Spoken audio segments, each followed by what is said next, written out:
అంటే మీ వైఖరి మీ ధారణ అంటే జ్ఞాపక శక్తే కదా, అవును. గుర్తుపెట్టుకోవటమే కదా, అదే ధారణ అంటారు కదా. మీరు చేసిన సాధన చేసిన విధానాన్ని చూస్తే గతంలో కవులు కూడా ఇదే పక్కీలో చేసి ఉంటారని ఉజ్జాయింపుగా అనుకోవచ్చా మనం? అనుకోవచ్చు కానీ రామబ్రహ్మం గారి అనుభవం మీద నాకు చెప్పిన మాట ఏమిటంటే, ఆ. ఒక విచిత్ర ఘట్టం జరిగింది ఆ తర్వాత. ఆ. నేను 93 అక్టోబరు 9, 10 తేదీలో శతావధానం చేశాను. ఉమ్. ఆ ధారణ సమయంలో ఒక చిన్న చమత్కారం జరిగింది, మీకు చెప్పాలి. మీరు ఆ అవధాన వంశానికి చెందినవాడు కాబట్టి, అంటే లోపాయకారి విషయాలు ఇవి. కానీ సరదాగా మాట్లాడుకోవచ్చు. అంతే అంతే. అవధానం 2వ రోజు పూర్తయిపోయింది. మధ్యాహ్నానికి పూర్తయి 5ంటికి సభ ముగిసింది. ఇంకా సన్మాన సభకు ఏర్పాటు చేసుకోవచ్చు అని చెప్పారు అధ్యక్షుడు. డిక్లేర్ చేసేసాడు. చెప్పి అబ్బాయి తయారవ్వయ్యా పెళ్లి కొడుకువి అన్నారు ఆయన. అంటే మాస్టర్ ధారణ ఉంది కదా, అదేమిటి అన్నారు ఆయన. అంటే చెప్పాలి కదా, అక్కర్లేదు, ఏదో 4 పద్యాలు అడుగుతారు, అవి చెప్పేస్తే సరిపోతుంది, అంత శ్రమ అక్కర్లేదు. లేదు మాస్టర్ నేను తయారయ్యాను, నేను చెబుతాను అంటే ఆయన అన్నారు, అవునా, ధైర్యం ఉందా, చేయగలవా చూసుకో, నేను ఏదో మేనేజ్ అన్నారు. అయ్యి పాపం ఆయన ఇప్పుడు అవధానికి అధ్యక్షుడు అంటే తండ్రి కొడుకు లాంటి సంబంధం కదా, కాపాడాలి కదా మనిషిని. అందుకని ఏం పర్వాలేదు, ఎవరు పెద్ద చేయడం లేదు. ఈ మధ్యలో పూర్వం ఏవో జరిగాయి, వాళ్ళు చేశారు, ఇప్పుడు ఏమీ జరగడం లేదు. ఎవరికి టైం ఎప్పుడు పెడతారు శతావధానం? శనివారాలే పెడతారు, 2వ శనివారం ఆదివారం, అంతా ఉపాధ్యాయులే. వీళ్ళందరూ బస్సులోకి వెళ్ళిపోవాలి, మర్నాడు స్కూలు, వాళ్ళందరూ వెళ్ళిపోవాలి, బస్సులు దొరకవు, 8 దాటితే నువ్వు ధారణ చేస్తూ కూర్చుంటే వినేది ఎవడు ఇక్కడ, అందుకని వెళ్ళిపోతారు, పర్వాలేదంటే లేదు మాస్టర్ సన్మాన సభ రద్దు అయినా మంచిదే, నేను ధారణ చేస్తాను.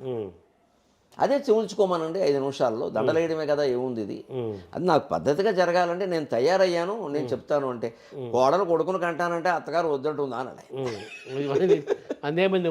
కోడలకి ఏమైనా గొడవలు ఉండి ఏదైనా వద్దనొచ్చు కానీ, నువ్వు రోజుకుంటానన్నా వద్దనొచ్చు కానీ, కొడుకును కంటానంటే వద్దంటుందా ఏ అత్తగారైనా? అందుకని నువ్వు చేస్తానంటే నాకేమయ్యా అన్న, ఇష్టమైన కష్టం, ఇష్టమైన చేస్తే అద్భుతంగా ఉంది. సరస వినోదన సమస్యాపూర్ణమే 15 నిమిషాల్లో 25 పద్యాలు. ఆయన మొదటి సమస్యలు 25 అయిపోగానే ఆయన ప్రకటించారు 15 నిమిషాల్లో 25 పద్యాలు. చూసి చదవడం కూడా కష్టం అన్నారు. ఆ ఉత్సాహంతో మిగిలిన కూడా చేసేసాను. అయిపోయాక ఆయన ఆ మరుసటి నెలలో సరిగ్గా 10 రోజులు దాటాక, అబ్బాయి నువ్వు ఒకసారి మా ఇంటికి భోజనానికి రావాలయ్యా అన్న, రాజమండ్రి, నేను కాకినాడలో ఉన్నా. ఒకసారి ఆయన పిలవడం మన అదృష్టం. వెళ్ళాను. వెళితే ఈ ధారణ ఎలా చేసావో చెప్పమన్నా. అప్పుడు ఈ కంద పద్యాలు 12 మాటలు అందులో ఇమిడించడం, వాటిని మాటి మాటి గుర్తు చేసుకోవడం, ఇది చూసి ఆయన, నాకు తెలిసినంత వరకు ఎవరు చేయలేదు ఈ పద్ధతి. ఇది ముందు ఈ పద్ధతే కష్టంగా ఉంది, ప్రతిదానికి ఓ పదం పెట్టడం, ముందు ఈ పద్యాలు గుర్తుండాలి కదా అని. ఎందుకంటే సమస్యలు గుర్తుంటాయి, దాంట్లో ఒక కథ ఛందస్సు ఉంది. ఇందులో ఏముంది, మాంసాగారికి ధనువు అంటే మాంసం ఏమిటి, గారి ఏమిటి, ధనువు ఏమిటి, లింక్ ఏముంది, లంకి నేను ఎలా గుర్తుపెట్టుకో, అదే రాక్షసత్వం అండి అన్న. అయితే నువ్వు బ్రహ్మ రాక్షసుడు వేరాడు అప్పుడే. ఇది గుర్తుపెట్టుకోవడం కష్టం కదా, ముందు ఇది గుర్తు రావాలి కదా. ఇప్పుడు కొంతమంది ఎలా ఉంటారంటే గుర్తుండడం కోసం కాగితం మీద రాసుకుంటారు, ఆ కాగితం ఎక్కడ పెట్టాడో మర్చిపోయాడు, ఇంకెందుకు మరి ఇవి గుర్తుండాలి కదా. లేదంటే నేను చాలా రాక్షసంగా ధారణ చేశాను, వాటిని అనుసరించి పద్యాలు గుర్తు చేసుకున్నాను. మధ్యాహ్నం అన్నం తింటున్నా సరే, రాత్రి పడుకున్నా సరే, స్నానం చేస్తున్నా సరే, నిద్ర పట్టకపోయినా సరే నేను ఇదే పని చేశానండి. అంటే తేలిగ్గా నువ్వు ద్విశతావధానం కూడా చేసేయచ్చు, సహస్రావధానం మాట అనలేదు, ద్విశతం కూడా చేసేయచ్చు. ఇదా రహస్యం, ఇది చాలా కష్టం అని ఆయన ఏమన్నారు. నేను ఇది చెయ్యలేక ఎందుకు వచ్చిన యాత్రని అష్టావధానాలతో మానేశాను. ఆయన 200 పైగా అష్టావధానాలు చేశారు. ఇతర రాష్ట్రాల్లో బాగా చేసిన వాళ్ళలో ఆయన ఒకరు. రామబ్రహ్మం గారు ఇతర రాష్ట్రాల్లో ఎక్కువ బాగా చేశారు, మంచి పేరుంది. శతావధానం జోలికి పోలేదా, ఎందుకంటే ఈ తలనొప్పి ఇదంతా ఏం పడతాం, మాకేదో ఉద్యోగాలు అని. ఇది బాగుంది అంటే పూర్వం వాళ్ళు ఇలా చేశారన్నమాట ఆయన కూడా అలా. నేను అనుకునేది ఏంటంటే, తిరుపతి వెంకట కవుల ధారణలో వాళ్ళు మానసికంగానే అభ్యాసం చేసేవారు. ఈ పద్ధతి అయి ఉండదు బహుశా. వాళ్ళు మనుషుల్ని బట్టి గుర్తుపెట్టుకున్నారు కదా, ఆ చొక్కాలు మనుషులు, పైగా ఆ రోజుల్లో చొక్కాలు ఎవడో దొరికేవాడు, చొక్కాలు దొడుకురారు కదా, అయితే వాళ్ళకి అప్పుడు మీరు గమనించుంటారు 5 రోజులు 6 రోజులు జరిగేది సార్.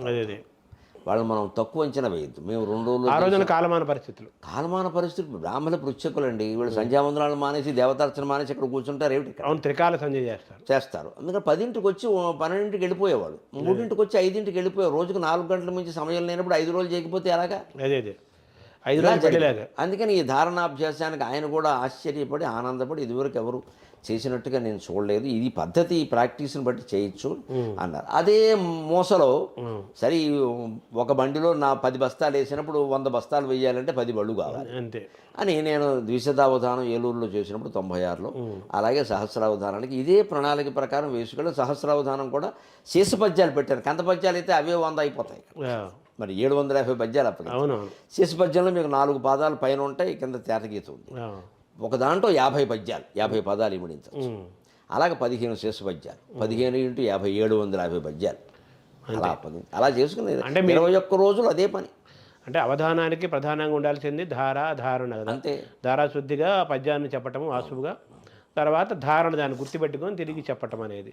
సో మీరు స్వయంగా ఒక సిద్ధాంతాన్ని తయారు చేసుకొని, మీరే ఒక థియరీ తయారు చేసుకొని, మీరే ఒక యోగ మార్గంలో ఒక రసాయనిక చర్య లోపల జరిగి ఏదో I derived my own method అంటూ ఉంటారే శాస్త్రజ్ఞులు, అలాగే నేను నా పద్ధతి నేను తయారు చేసుకున్నాను. అంటే ఇదివరకు చేసినవి నాకు తెలియకపోవడం వల్ల ఇది ఉపయోగపడింది. వాడు ఎలా మనకు తెలియదు కదా, వాడు ఎలా ధారణ చేశారు. నేను చేసుకున్నాను నేను సొంతంగా. కులపతి గారిని కూడా మీరు మీ బేతవల్ల రామబ్రహ్మం కానీ ప్రసాదరాయ కులపతి గారిని మీరు గురువుగా భావిస్తారు మొదటి నుంచి కూడా.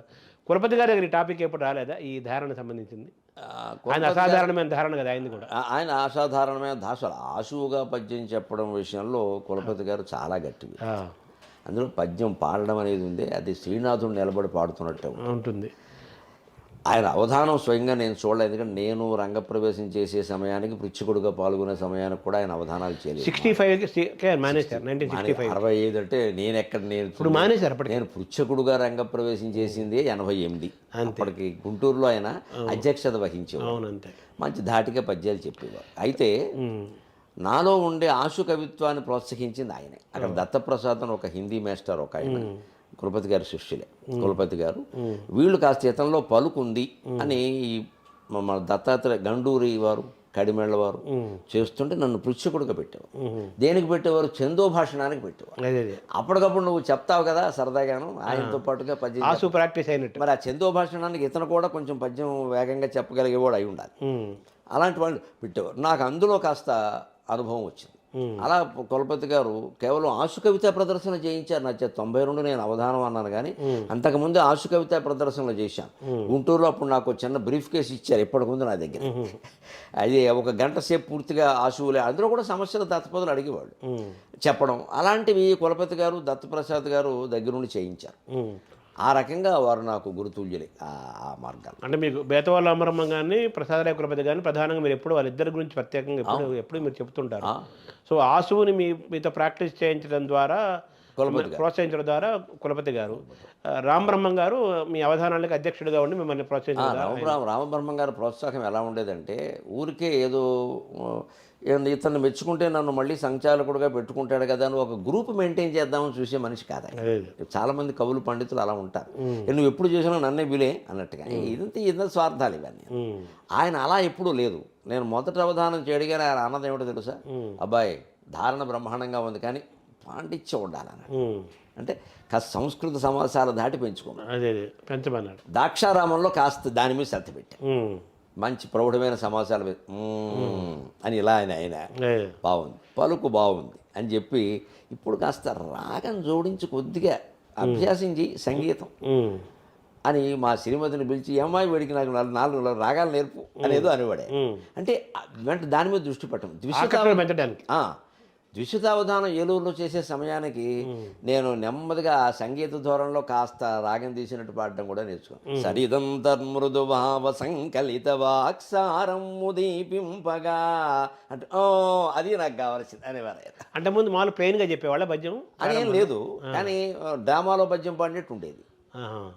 కాస్త మృదువుగా ఏదో మనకి సంగీతం నాకేం రాదు, ఇప్పుడు సాపాసాలు తెలియదు, డ్రామాలు వేయలేదు. కానీ డ్రామాలు వేశాం, కానీ నేను వేసింది సహదేవుడు పాత్ర, వికర్ణుడు పాత్ర. సహదేవుడు అంటే ఏమిటంటే అన్నగారి అభిప్రాయం, నా అభిప్రాయం. ఇంతకంటే ఏముండదు అక్కడ, ఇంతకంటే ఏముండదు అక్కడ, పద్యం లేదు, ఏముంటుంది. అందుకని అలా ఏదో ఉండేది. అదొకటి అలవాటు, ఊళ్ళో విన్నవే వేయడం కాదు.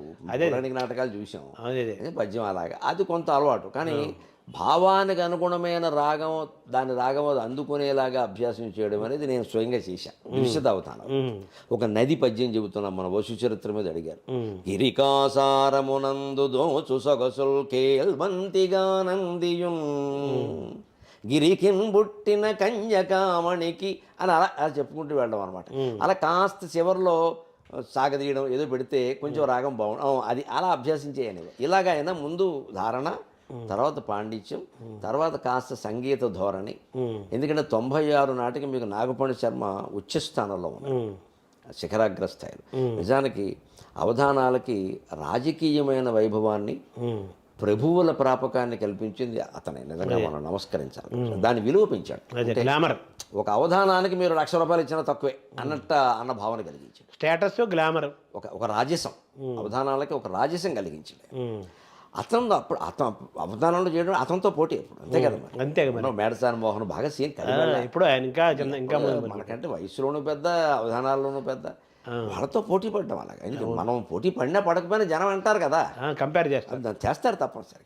అది తట్టుకునేటప్పుడు కాస్త ఈయన అభ్యాసం నాకు ముందు ధారణ, తర్వాత పాండిత్యం, తర్వాత కాస్త రాగధోరణి ఇలా ఉండి ద్విశతావధానం అయ్యాక ఇంకా ఏమీ చెప్పక్కర్లేదు, చూసుకో అనేవారు. మా వాడిని కోడిపుంజి ఇలా కోడిపుంజిని బరిలో వదులుతున్నాం అన్నారు. అయిపోయింది. సహస్రావధానాన్ని కూడా ఆయన. సో ఆ విధంగా మీకు రామబ్రహ్మం గారు మీకు అది ప్రోత్సాహం అంటే, గురుత్వం అంటే అది ఎంతసేపు బానిసం చేసుకుని కూడా తిప్పుకోవడం, పకోడీలు తెప్పించుకుని తింటూ కూర్చోవడం, ఏమీ చెప్పకపోవడం, లేదా పూర్తిగా ఆధారపడేలా చేసుకోవడం కాదు ఇక్కడ. అలా చేశారు. అంటే మీ అవధానం, మీరు ఎంచుకున్న అవధాన రంగంలో రాణించడానికి కావాల్సిన సరుకు సరంజామాన్ని సిద్ధం చేసుకోవాలి, మిమ్మల్ని ప్రోత్సహించుకుంటూ వెళ్ళిపోయారు. ప్రోత్సహించారు. అలా చేస్తే మెచ్చుకునేవారు వెంటనే, ఇది కావాల్సింది అనేవారు.